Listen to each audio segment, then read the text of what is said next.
परमहंस श्री रामनाथ स्वामीच्या काही न्यायालयीन अ, प्रकरणाचा निकाल येत्या 7 तारखेला लागला होता. 16 मध्ये यांनी काही याचिका दाखल केल्या होत्या आणि बाबारावजी माटोडे हे संस्थांचे विश्वस्त होते आणि यांनी अ, काही विश्वस्तांवर अपील दाखल केल्या होत्या आणि त्या न्यायालयाने हा निकाल येत्या 5 तारखेला दिलेला आहे आणि 5 तारखेपासून पूर्ण अधिकार बाबारावजी माटोळे यांना दिला असल्याचं त्या पत्रामध्ये उल्लेख त्या न्यायालयाच्या पत्रामध्ये आहे.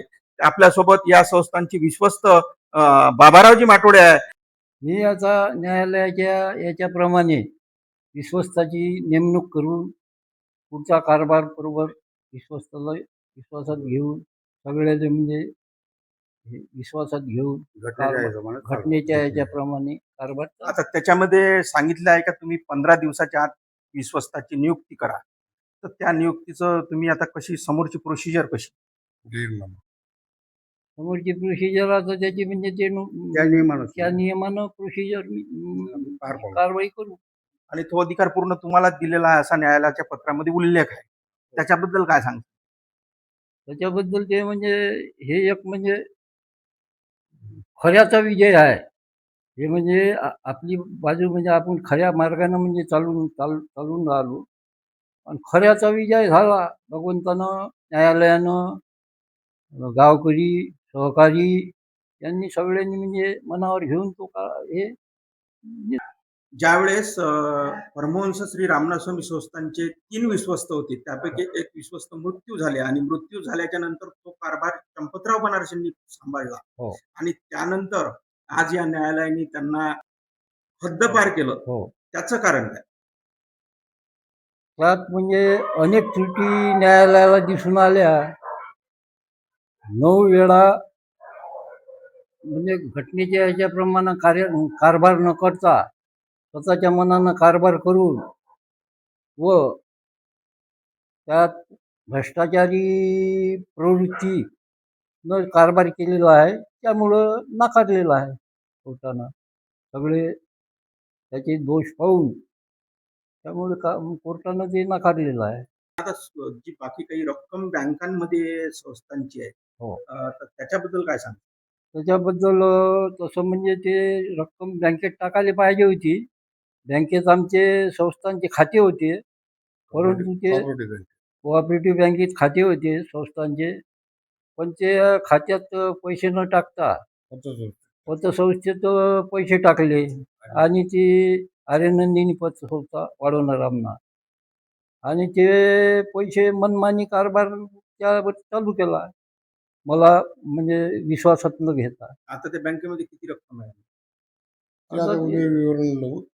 त्या बँकेचं जवळजवळ म्हणजे रक्कम तर पुष्कळच आले पाहिजे. दरसालचे 4-5 लाख रुपये तर म्हणजे जवळजवळ 10 वर्षाचे 50 लाख झाले पाहिजे. आणि एकूण रक्कम किती टाकली आर्यनंदिनी पतसंस्था? ही रक्कम म्हणजे दरसालची मक्क्याची रक्कम, 10 वर्षाची, मंगल कार्यालयाचं भाडं, दानपेटीची रक्कम, असा एकूण हिशोब म्हणजे त्याचा हिशोब म्हणजे मला काही विश्वासात न घेता त्यांनी हे केलेलं आहे. तुम्ही मग आर्यनंदी पतसंस्थेला त्या अध्यक्षाला हिशोब मागितला असेल तेव्हा त्यांनी त्या हिशोबाचं काय नाही? हो, त्यावेळेस म्हणजे वेळोवेळी म्हणजे आर्यनंदिनी पतसंस्थेला म्हणजे पत्रव्यवहार केला. किती पैसा जमा आहे, किती म्हणजे त्यात म्हणजे खर्च कोण्या पद्धतीनं झाला, काय झाला, कुठं केला, कोण्या याच्यावर खर्च केला, पण त्याचा काही म्हणजे हिशोब वगैरे म्हणजे आर्यनंदिनीने दिला नाही.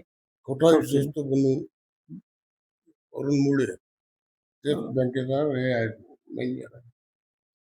एक खोटा विश्वस्त त्यांनी नेमला होता असं म्हणजे ते आर्यनंदिनीमध्ये आणि तो त्या बँकेचा मॅनेजर आहे. आम्ही 1 वर्षाच्या अगोदर यायला हिशोब मागला होता. दोंडी दिली गावात, पूर्ण दोंडी देऊन सन्या पूर्ण लोक आले, पण हे दिवसाच तो एकही नाही आले होते. त्यानं 100-125 लोक येऊन सन्या बाहेर लोक आले आणि एकही याच्यातलं आलेलं नाहीये. त्यानं आम्हाला असं वाटतं की भ्रष्टाचार झालेला आहे. आता निकाल जो लागला आहे हा सत्याचा सत्याचा आहे. तारीख दिली होती, पण 2 डाव, एक डाव आम्ही घेतला, त्यानंतर तारीख दिली, 2 डाव आमसभा घेतवा लावली, पण ते काही त्या तारखेला आलेले नाही. त्याच्यामुळे भ्रष्टाचार असल्यामुळे ते येऊ शकले नाही. या गावाचे ग्रामस्थ म्हणजे या गावाचे नागरिक सुद्धा आपल्या सोबत आहे. यांची प्रतिक्रिया आपण घेऊ का या संस्थांचा जो आता लागलेला निकाल आहे आणि विश्वस्त, एकमेव विश्वस्त या संस्थांना असल्यामुळे गावकऱ्यांचं सुद्धा म्हणणं आपण या ठिकाणी ऐकू. विष्णू भाऊ मी आपल्या सोबत आहे. माझं म्हणणं एवढंच आहे का बा यांनी कोणाला विश्वासास न घेता आपल्या येथील मयत झालेले त्याला कोणाला त्याच्या मुलाला कोणाला विश्वासास न घेता याईनं स्वतःच्या मनानं कारभार चालून भोंगळा कारभार करून याईनं भ्रष्टाचाराचं स्वरूप आणलं. सन 2000 साली ही केस चालू झाली. या रामदास संस्थांची सन 2016 साली आम्ही अपील दाखल केलं चॅरिटी कमिशनरमध्ये. त्याच्यातनी बाबाराव पाटील माटोळे विश्वस्त आणि संजय माटोळे आणि मी गावातील नागरिक हे तिघा मिळून आम्ही एक केस दाखल केली. त्या केसला जवळपास आज 10 वर्ष झाले. 10 वर्षाच्या कालखंडात बाबाराव पाटलांनी या संस्थांविषयी 5 संस्थान आहेत, त्या 5 संस्थांचाही हिशोब मान्य चॅरिटी कमिशनर मार्फत विश्वस्तांना मागितला, पण त्यांनी टाळाटाळ केली. आम्हाला तो हिशोब काही त्यांनी दिला नाही. त्याच्यानंतर बरेच दिवस झाले, हेअरिंग झालं, हे झालं. आता